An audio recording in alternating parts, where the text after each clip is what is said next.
And there's so many positive things that are going on. Job, critical. Jobs are critical. Well-paying jobs. Really, crime has gone down in Danville with regards to the casino being there.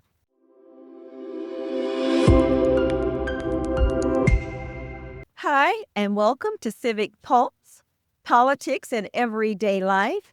And we're going to be talking about some real politics today, and we're going to dive into everyday life. We're going to be talking about a possible entertainment district. We're going to be talking about urban renewal. We're going to be talking about a lot of things that are true and some are facts.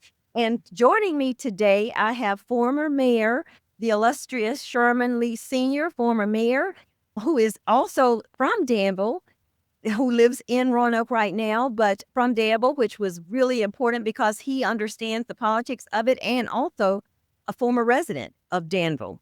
Also joining us today is Scott Terry-Cabbler, a longtime resident of Roanoke, moved away and came back.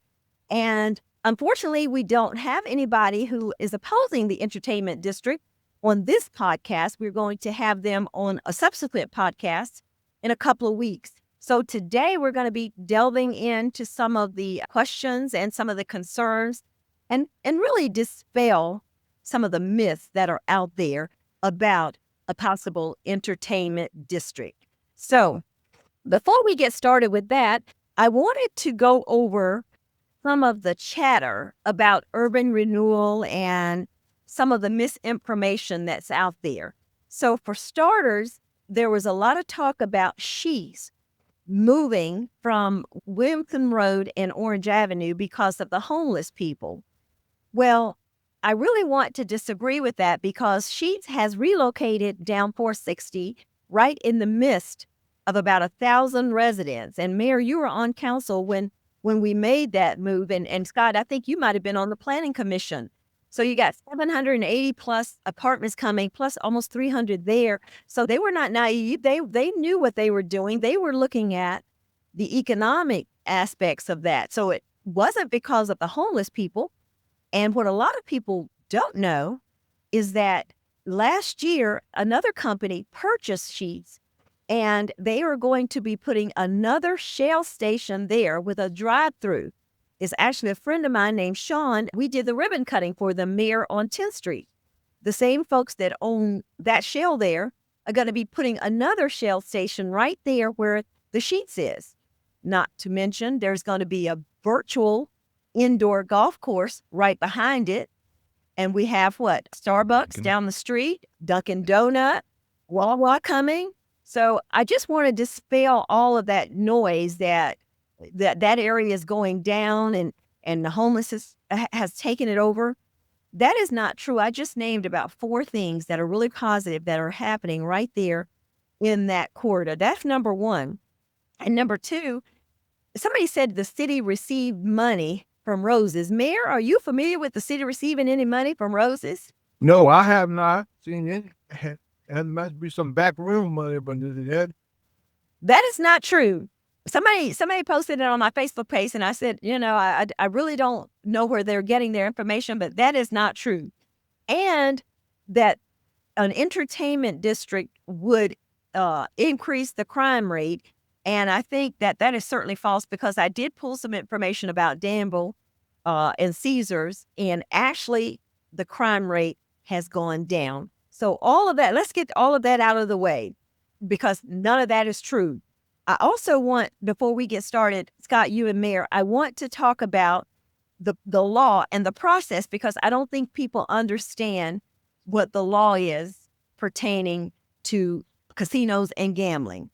Under the Virginia Code 58.1-4108B, and I'm going to repeat it because I want people to do their own research. Virginia Code 58.1-4108B, any casino operator must invest a minimum of $3 million in capital. And that level investment at the Berglund Center would not simply add a casino, it could actually transform a 54-year-old civic center. And I don't think a lot of folks know this, and I know you do know, Mayor Lee, that the Civic Center is currently operating at a $2.5 million deficit, that they've been losing money for years. And I talked to a couple council members the other day, and we're looking at about $30 million to bring it back up to standard just to even operate in it. And let's talk about the job creation. We're talking about 1,000 to 1,200 permanent jobs based on the information that I got. Now, I did a little research from Google. You can do AI. Did my own little research, and based on these benchmarks, Danville, Portsmouth, Bristol, and some of the others, based on this $300 million capital base, can support about 1,000 to 1,200 jobs.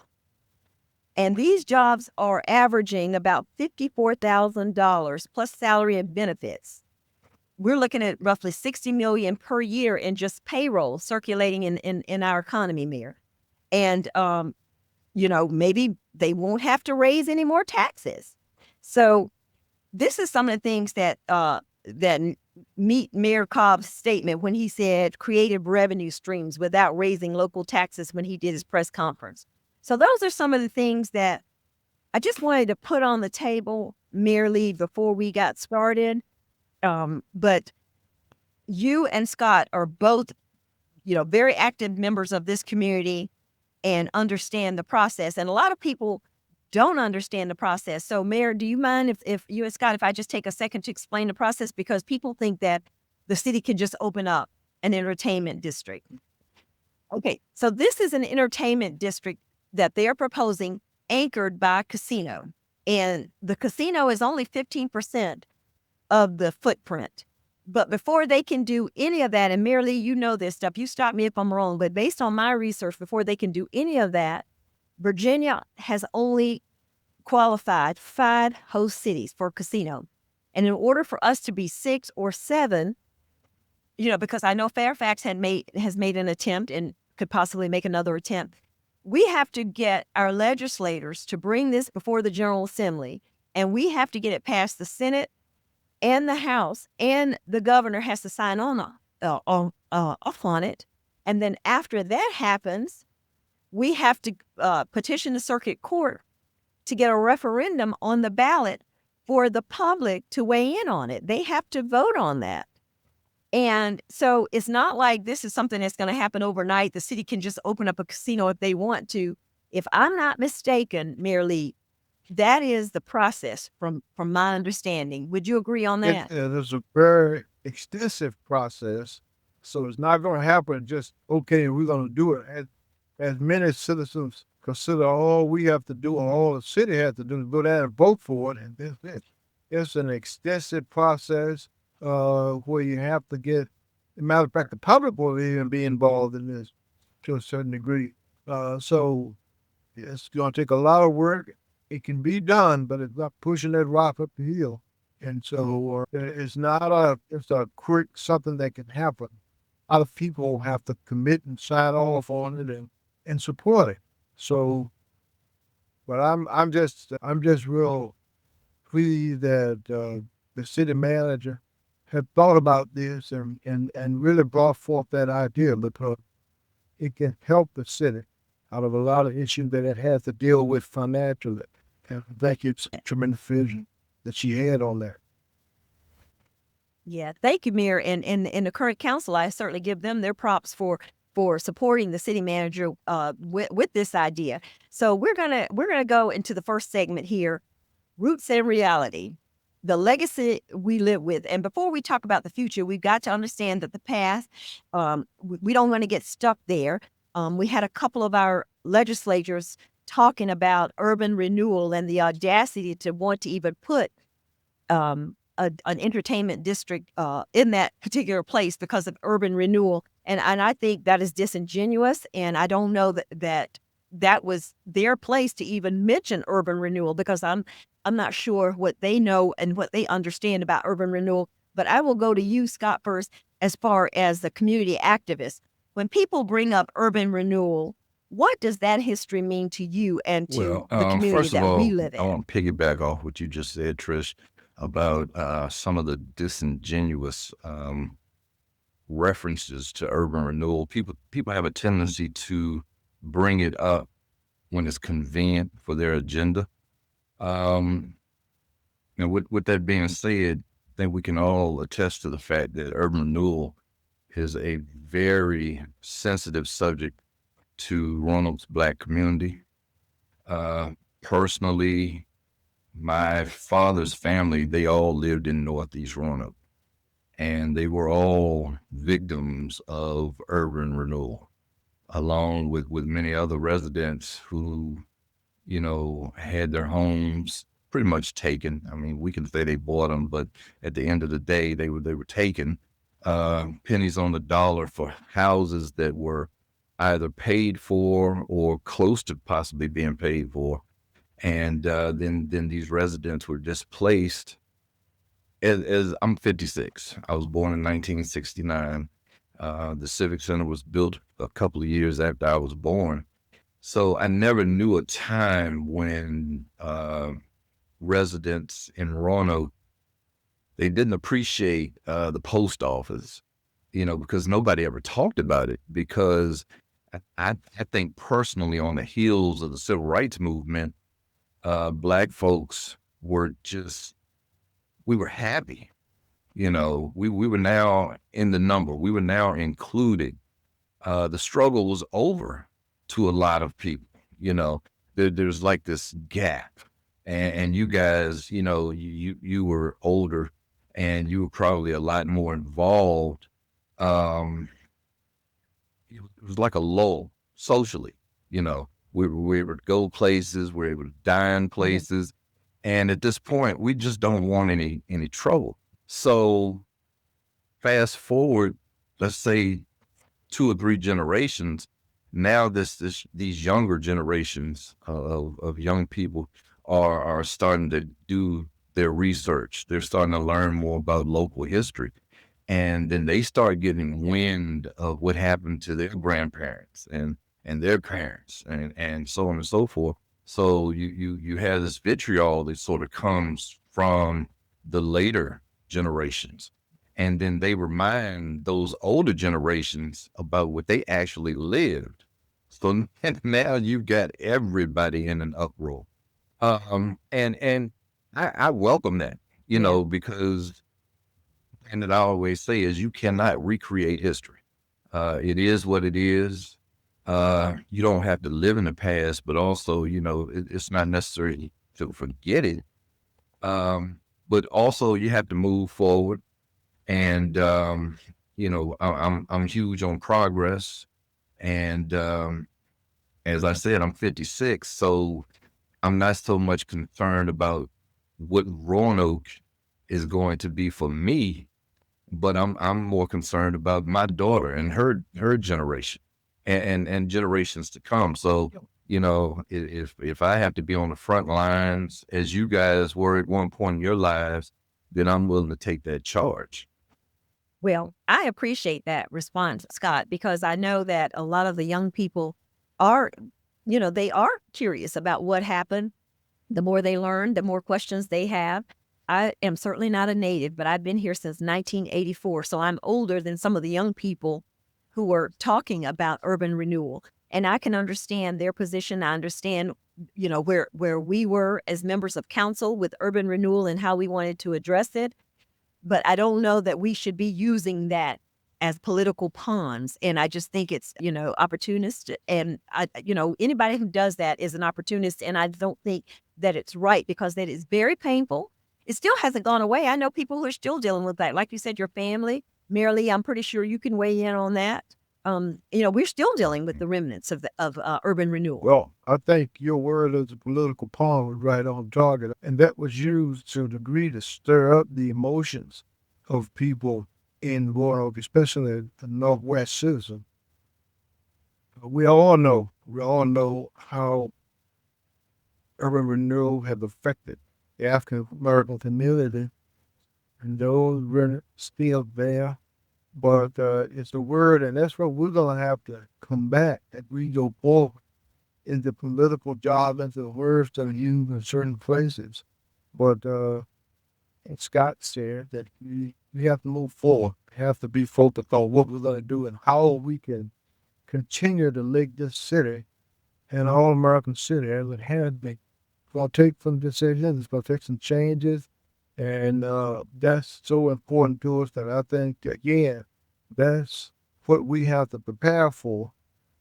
I'm hoping that, and I think they're there. I think those systems who want to move forward will come to the forefront. So I think we're headed down the right track with this to get at least to make an effort to make sure we're viable and make ourselves eligible for this money to make sure that we're there. We missed this last time. I know you and I were on council and we talked a lot about it a few years back.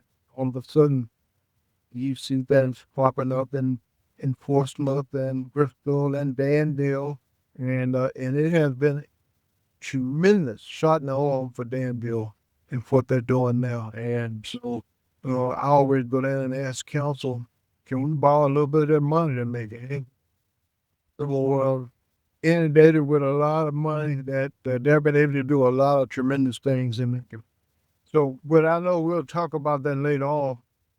Yeah, we'll get into that, Mayor, and I appreciate it because I think for the most part, we needed to ground ourselves in reality, where we've been, and certainly here, let's talk about where we're headed. So what's at stake? Facts over fear. Like I said earlier, when we started, let me take a look at my notes here. There has been a lot of misinformation. So from your perspective, Mayor, as a former mayor, interim pastor right now, a city leader still, some folks are concerned about the gambling aspects of it. Can you share your thought? Because, they're talking about the impacts of family, addiction. There's a whole lot of stuff going on out there. And I'll come to you next, Scott. But Mayor, tell me what your thoughts are about the concern that folks have about gambling being an addiction and social issue. For us, it's a very controlled type of environment. It's controlled in terms of the gambling that goes on. It's not how some people perceive it as just, hey, it's the gambling or racket, and you got all kinds of things going. It's really professionally done. And I think that it has shown to enhance the community in a number of different ways. And I talked to some of my friends, their old council in Portsmouth and Pewsburg. I thought at one point was there. I don't know where they are now. They're almost done. By the end of the year, I looked it up theirs, and it's going to be really nice. By the end of the year, they're looking, or beginning of next year. But yeah. And so, but the activities that go on are very much controlled. It's not just come on in, go as you have been. And Moses here hasn't caused any major problems in our community, and I think it's operated very well. There's a lot of security there. But more than that, it has really made the community, I think, in many ways, come together.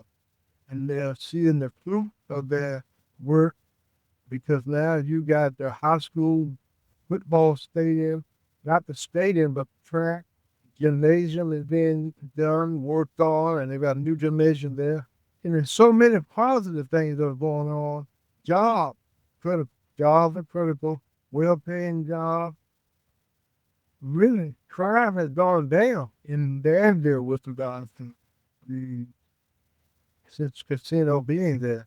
And so there's some positives that we need to situate to know. And being, I think, involved in as we have, the casino can help us get to a level that we've never been before. It offers so many opportunities, as you alluded to. And it's not just, as people think, it's all of a sudden we're Las Vegas. We're just going back and forth. You got that thing out of the control. They're very controlled about it. And the people are very professional. The people that operate these things in Danville have to be Caesars, and they're very operating, and they care about it. This is a business. They care about things are being done the correct way. And they work with the community, and they will work with the city in terms of making sure that we have the environment where families will come and enjoy themselves and participate. So I'm hoping that, and I think same thing is happening in Bristol down there now with what they're trying to do, and I think the potential is strong. And so I would like for us to do even more research and let citizens know how this could really benefit us in so many different ways. As a former mayor and a member of council, as you are, Trish, we know the needs of our city. We know what we need, and there's some things that we're going to have to, well, I keep saying we, the council will have to make some tough decisions as we come down, and we want to stay away from taxes. We want to stay away having tax people because, again, there are only so many ways that you can raise money as a city. And so this gives us an opportunity to at least look at this. Let's talk about this. Don't shut it out altogether right now. Let's talk about it because I think there's some things that I think every sector document can look at and be proud of. Really. So I support it, and that's what I've seen in Danville. People enjoy that. They got people that come go to work at the casino area. They got good jobs. They be paid well, and the restaurants are moved there, opened up. And believe it or not, and people don't like to say this, but it's a wholesome family environment. And so that's something that we've got to make sure that we convey to our citizens as we go forward. So, Mayor, knowing what you know now, would you call this a game changer for working I families? think it's a game changer that can transform our city Okay. and to where we Okay. have to worry about what we want to do and how we're going to pay it to another level. We had the potential to do it. Thank you. Thank you, Mayor. Scott, let me ask you this, coming from a community activist. What does an investment like this mean for people who have historically been excluded from economic growth? Because, we're talking about a place that was once, members of Northeast, Northwest displaced because of the Berglund Center. We moved on from that. What do you think that means now for those people and this kind of economic growth Well, or an if investment? you want to be specific as far as the descendants and maybe some of the survivors who were displaced from Northeast, let's say down the road, we get past the bureaucracy of it all, and Roanoke becomes a candidate to actually receive a casino. I think it would be respectful, if that's a word, to establish an initiative to identify those families, identify those citizens, create a fund, something in an endowment. There's many different ways that you can look to provide a level of retribution. I won't use the term reparations right now. And Not I've right said this now. publicly a few times in a city setting. It's a rub, because going back to what we discussed a little while ago, there are people who will just casually use urban renewal to impede progress. Okay, they see something, it's got a whole lot of potential, and let me be specific.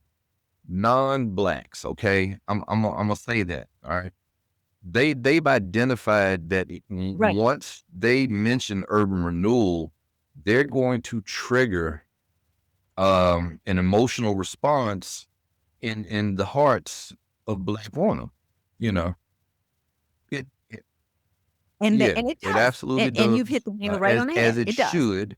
But don't be calculating when you're mentioning urban renewal. You have to be very careful, because I've literally had this discussion with people, whether it be Northeast Roanoke, whether it be Clearbrook in Roanoke County, different areas, where we have our Home Depot on Route 220. That used to be a Black enclave, Pinkert's Court, different places. And I've talked to people about the eminent domain that was imposed and all these different things. And I've had people cry in my presence because their home place was basically ripped from their family. So I won't ever let anybody sort of sweep that under the rug. No, it was a very painful time. It was very painful, and that's what bothers me so much Yeah. when people use that as an opportunity to try to deter or create that narrative that this is bad and this is horrible.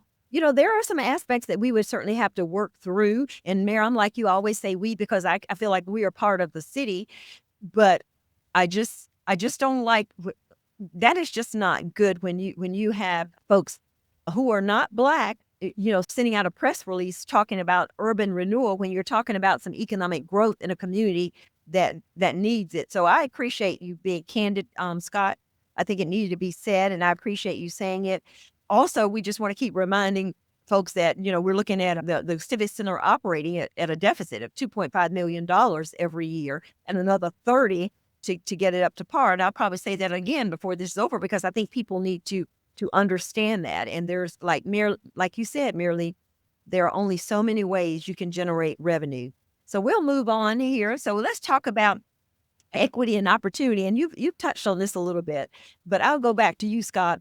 What does real leadership look like in this moment beyond the speeches and the sound bites? How do you respond to people who say we should wait or slow down or really don't want to see Roanoke City grow in that regard? And they may not, it may just be the entertainment district. But I know that it was the same conversation when we were talking about bringing in U.S. Airways, Pun and you know where intended. that landed, right? And I'm glad you brought up the U.S. Airways situation because I want to remind everyone and maybe educate those who don't know, about the recent history of Roanoke. And by recent, I'd say within the last 60 years, okay, where we have had opportunities that were very near to completion in Roanoke. And for whatever reasons, we either denied them or we lost them, due to dragging your feet or, local opposition. Historically, Roanoke was always deemed to be a railroad town. We had Norfolk and Western that later became Norfolk Southern. That's where everybody, if you had a good job, you worked for the railroad, and that was something that a lot of local people aspired to, and it sustained our economy for many generations. A lot of people wanted to maintain that small industry and not let Roanoke become too large. They didn't want Roanoke to grow. And as history would have it, the railroad saw other opportunities elsewhere. I tell the story about how, and the mayor, he was sort of with me on this. We were fighting to save Victor Stadium. And this is not too long after I had relocated back home. And, we had two factions. It was for the city and for the stadium. And, it was pretty obvious that Carillion was expanding their footprint, especially in that Riverside area. And I can remember being just so emotionally charged. I used to play football in Victory Stadium. I went to games there. Y'all trying to take my stadium. And I had no vision, Sure. uh, the economic, climate of my city, my hometown, wasn't at the forefront of my thinking. I was emotional. And I recently said, how at one point I wanted to run Carillion out of town. And now I thank God for Carillion, because they are our number one employer. They pour so much, revenue into our city and our area, but you have to be, conscious of history. So, 2025, we have Carillion, everything seems to be fine. The railroad is pretty much extracted itself from Roanoke.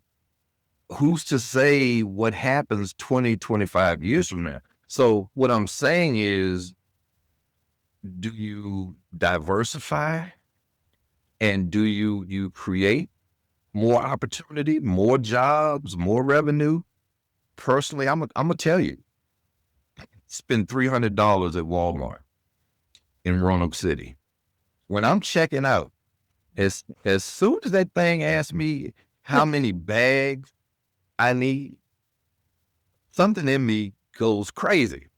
Now, mind you, I might have 5 bags, which is going to equate to 25 cents. Yeah, yeah.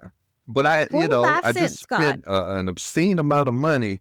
But this quarter that I have to pay for these bags has incensed me. You know, Got it. Well, well, okay, let me tell you that about the bag tax. right. So Mary Lee and I voted for that because what we were trying to do is discourage the use of single-use plastic. They were, in the waterways, hanging from trees, bags everywhere. It was not to generate revenue because it does not generate revenue because we have to put it back into the coffers And to and do and let me education, to say, help, I didn't say this as an supply indictment to that those who voted for the bag tax. Okay, you wait. Yeah, kind of my help Mary point Lee and myself is out a little bit. allow things to generate a way to offset the need for that.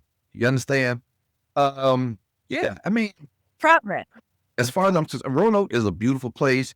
Pre-COVID, we were on our way to becoming sort of a micro brewery hub. Remember that? We had the Shoots and all these different breweries were coming to Roanoke.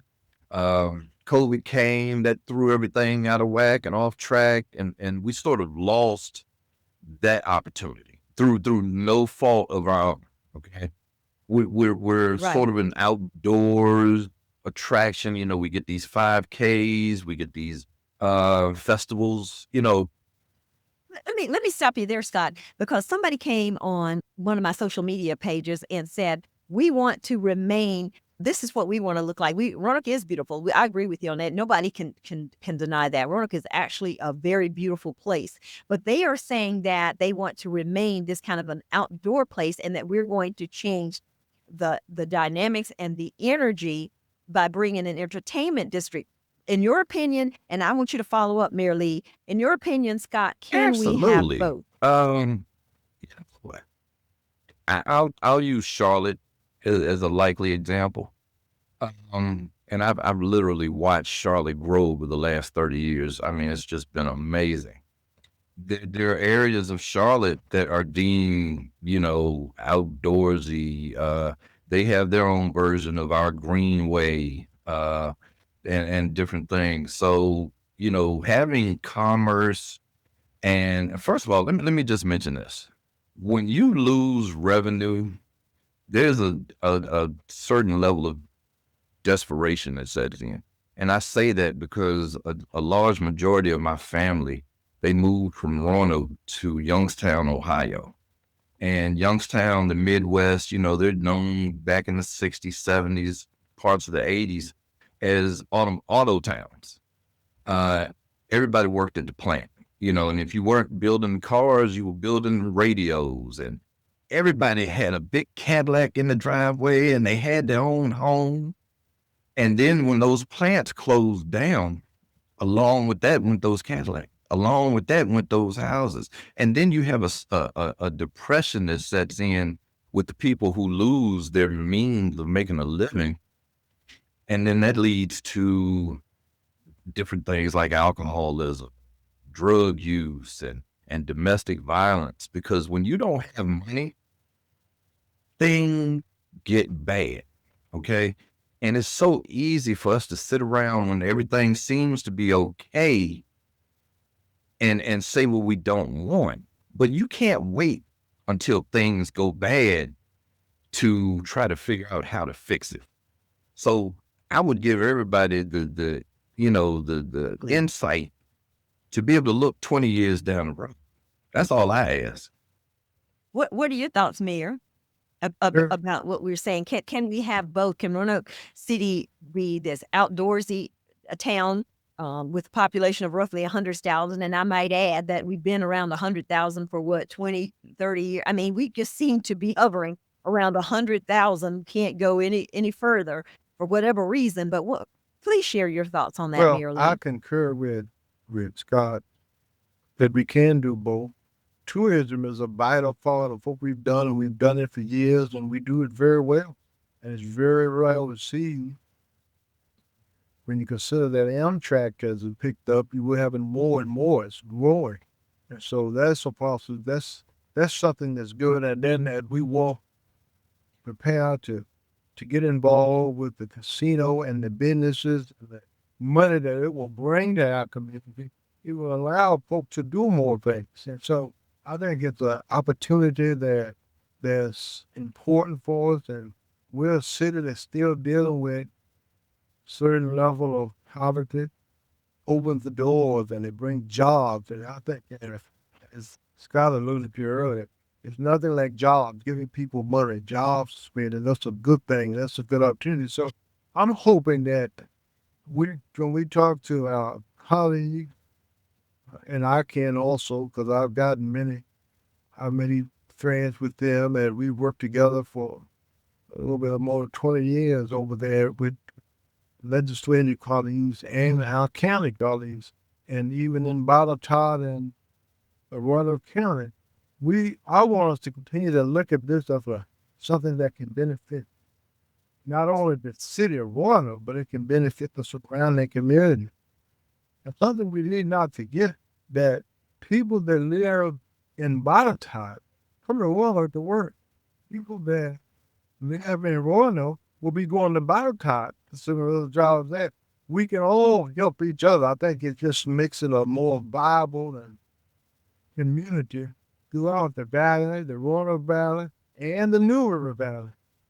Because again, Amtrak and so something there, they've been very impressed with what has happened. So we know that's going to come on. So I think we can do both. And anybody you talk with that has a vision for the city will tell you that we can do both, even more. And I think that's where we've got to keep our focus on what we can do in the future, and not just settle down as to where we are and what we can do, because there's some challenges ahead.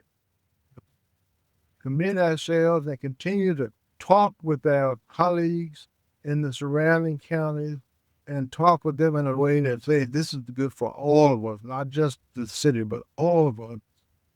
I think they'll see things to a certain degree differently, and they'll give us a chance as we prepare to go to our legislator and talk with them regarding how they can help us and do that. And they've seen it. Most of our legislators have been through this, where you talk with other cities, state, and Commonwealth, so they know what has to be done.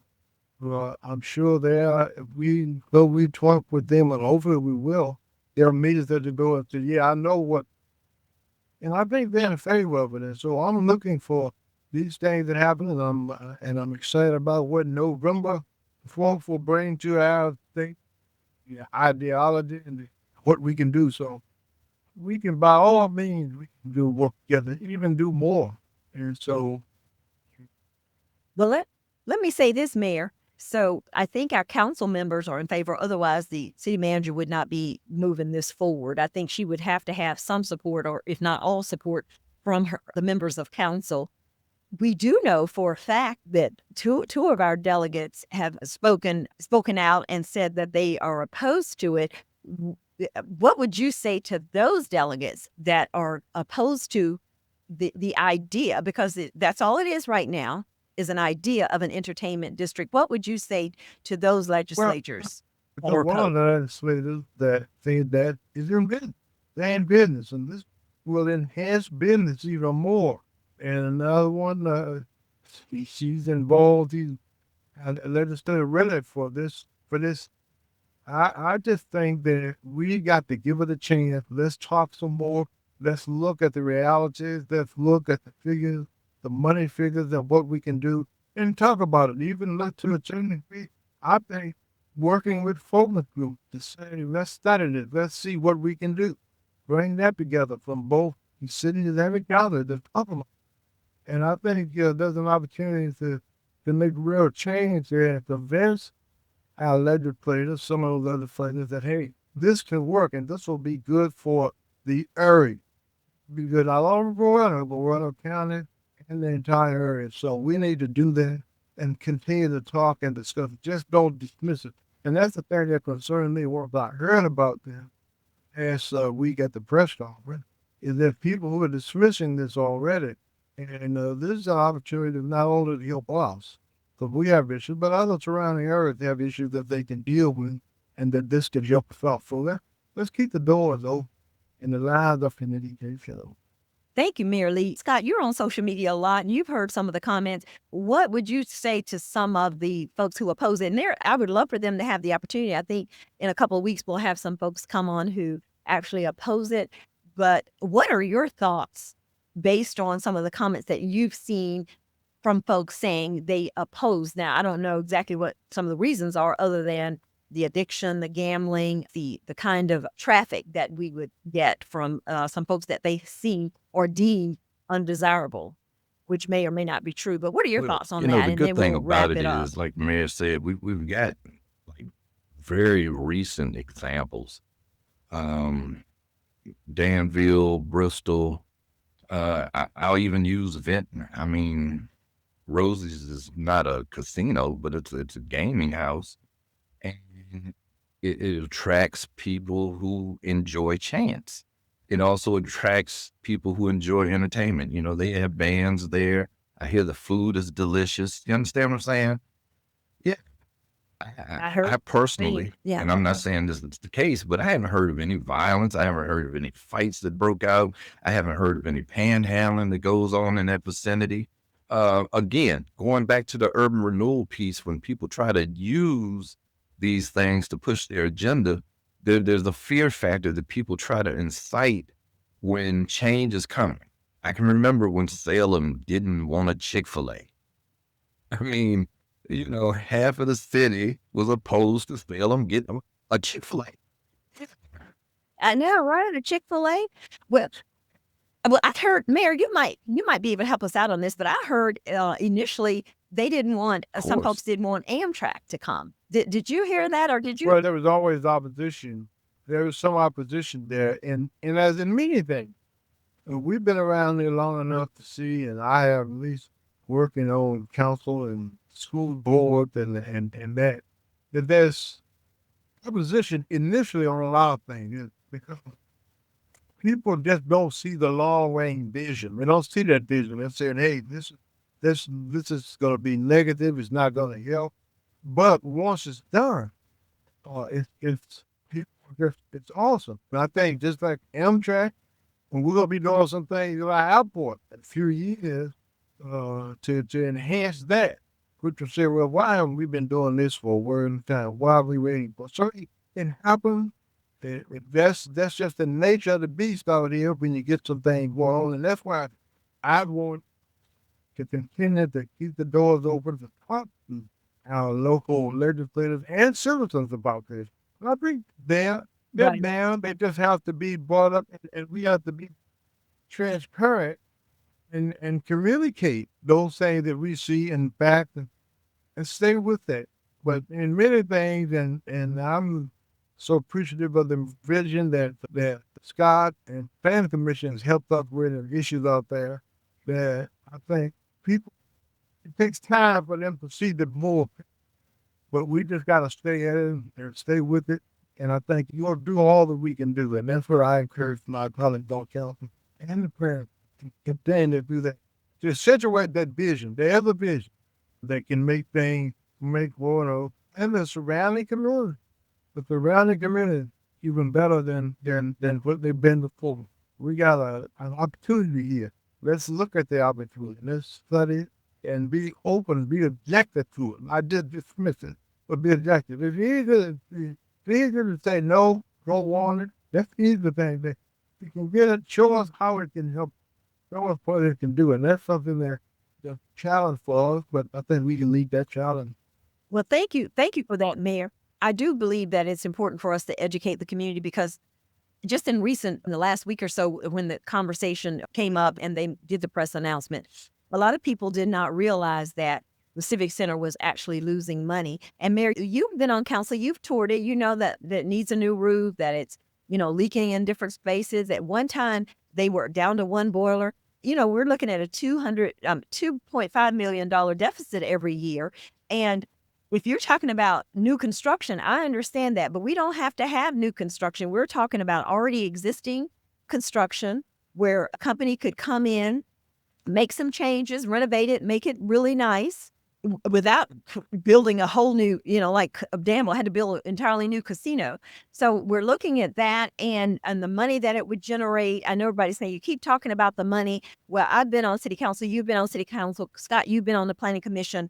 You can't help but talk about the revenue. You cannot ignore that aspect of it because, like they said, that we've experienced urban renewal. There is a lot of poverty here in the city. We had a 20-some percent, 22% poverty rate. How can you not talk about that? So I think it's important. Before we go, I wanted to share with the audience the 5 host cities, the referendum, and what that looked like. So Bristol had a 71% voted in favor of the referendum in November 2020. They have the Hard Rock bringing in $157 million as of 2024. Danville, their referendum was 68.7, also voted in November 2020. Virginia Caesars is what it's called, bringing in $240 million gross. Portsmouth, 67.7, also voted in November. It's called Rivers Casino, and it opened in January of 23, bringing in $222 million. And Petersburg voted, I forgot about Norfolk. Norfolk, 61% voted in favor in 2020, and theirs is Headwaters Resort, bringing in $189 million. And Petersburg voted 80%.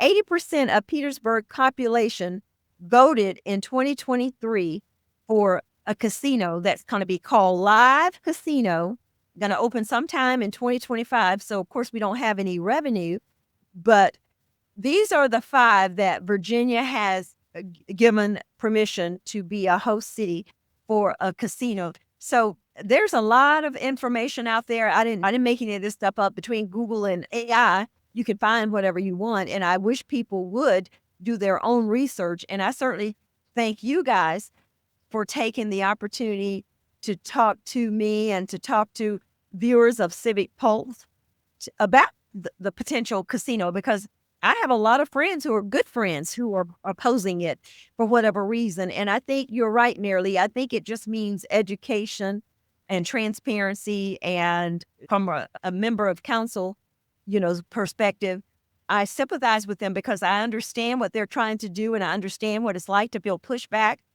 I do want to commend them for their vision, their foresight, and to let them know certainly I support them. I support the idea, and I want to hear about the challenges. I want to hear about the things that impede them. I want to hear about the concerns. I want to know because maybe that's something we can work through. And if you guys have any final words or final comments to our viewers, I would certainly welcome them at this time. Well, Trish, let me just say thank you for your research and the work that you're doing on there. And let me just say, I just jotting down the numbers that you were given. You can't get any closer than Portsmouth and Norfolk. When we talk about the closeness and what we're going to do with that, we already got roses out here, but that's a different type of gaming facility. But Norfolk and Portsmouth are right there by each other. And and then you got Earth. I'm sure they're going to draw from Suffolk and the other parts of Hampton Road. But that's what's going. This is an opportunity for us to do that. And I would hate for us not to do our due diligence, all of us, in terms of communicating, talking, and sharing with our citizens what potential this has for our city and the community.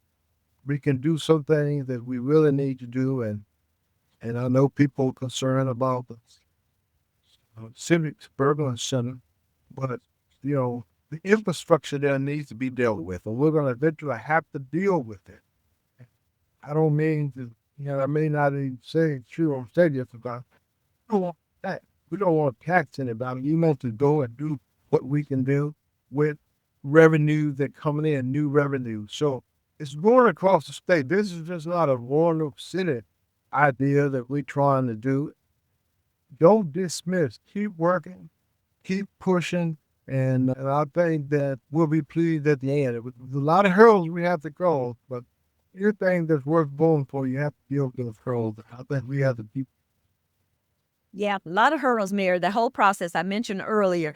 At first, it has to go to the General Assembly. If it goes to the House, the Senate, then the governor, and then it has to go to the circuit court to get a petition, to put a referendum on the ballot for the residents to vote on. And any operator that wants to come in has to invest a minimum of $300 million, because I've heard people say, don't use taxpayer dollars to do this. Well, actually, we already own the structure. We already have it. And like you said, Mayor, we got to deal with it one way or the other as far as getting it up to par and dealing with some of the infrastructure issues that we have.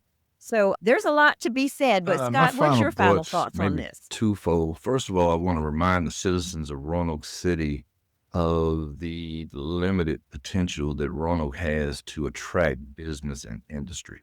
We're landlocked. We're not a beach town. And Roanoke is the only city of this size in this entire region that doesn't have a large, not a 4-year college, but a large 4-year college.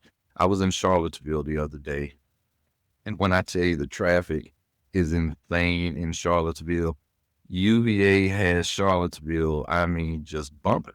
So they don't need a casino. I'm not saying they wouldn't want one. I'm just saying they don't really need one. Same thing with Lynchburg. Liberty has Lynchburg at a fever pitch. If you go down there, you see restaurants that we don't have. You see amenities that we don't have. And it's all because of Liberty. We're not going to get a 4-year college here in Roanoke. I know we have Hollins. I know we have Roanoke College. Yeah, but That's not that's Sale, and that's Hollins. But I'm talking about a huge 20,000+ student. Not going to happen. So as the mayor stated, we don't want higher taxes. We don't want more creative taxes. We want revenue. And this is an opportunity to actually create that. And as he said as well, it doesn't get much closer from Portsmouth to Norfolk. They're just right across the bridge from each other. And they're both booming.